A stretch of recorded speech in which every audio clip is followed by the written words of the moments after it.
Good afternoon. Good afternoon. Kindly introduce yourself to the audience and tell us what you currently do. My name is Bridget Mulinge. I'm a student and I'm undertaking journalism.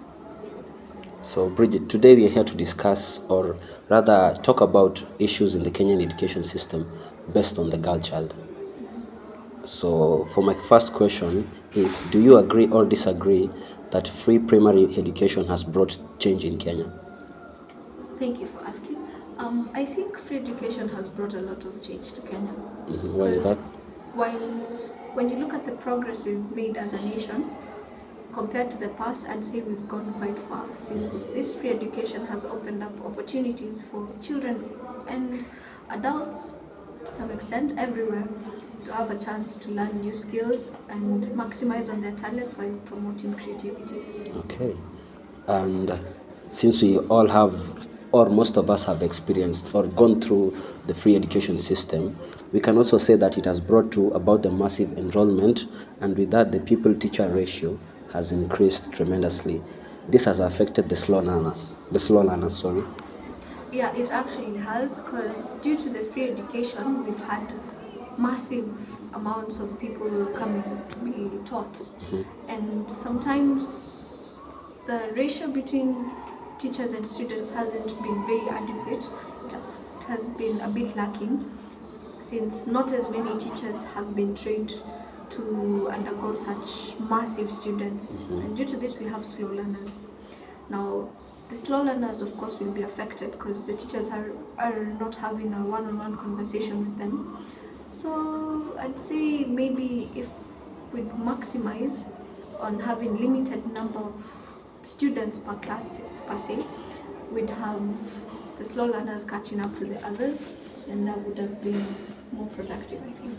And why is it still that despite the free education system, children or particularly girls are still missing school?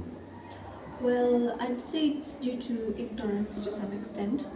Some parents don't see the need of taking their children to school and would rather have them work so they can have the income generated. But then some people take free education as not as productive due to the fact that it's free. Why not productive? Well, they say free things aren't that good. So if you have to pay for something, that means it's good. It's good. But free education is actually very productive. It helps. It helps to some. It does help. It does help. And okay, being that we are in the 21st century, there's still a huge stigma surrounding women's menstrual cycle and girls in school. This stigma is brought about due to lack of information. See, if people knew more about the menstrual cycle of women, they'd be able to deal with issues more efficiently. Say, for example, when a woman is going through the menstrual cycle, they're prone to having an imbalance of emotions and whatnot. There's actually many scientific research that has been done due to explain more on this.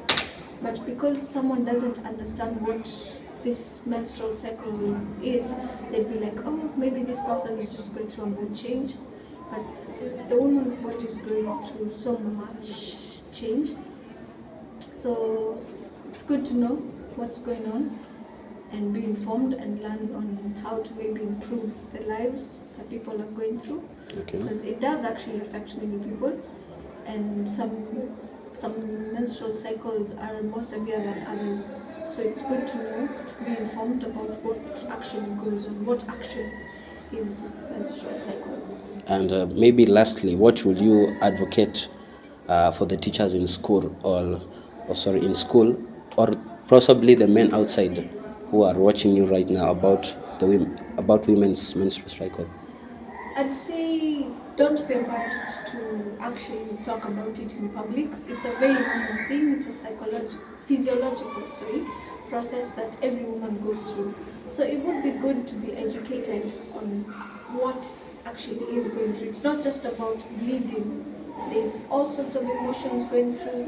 The body is changing drastically. So it's good to be informed about it. Yeah.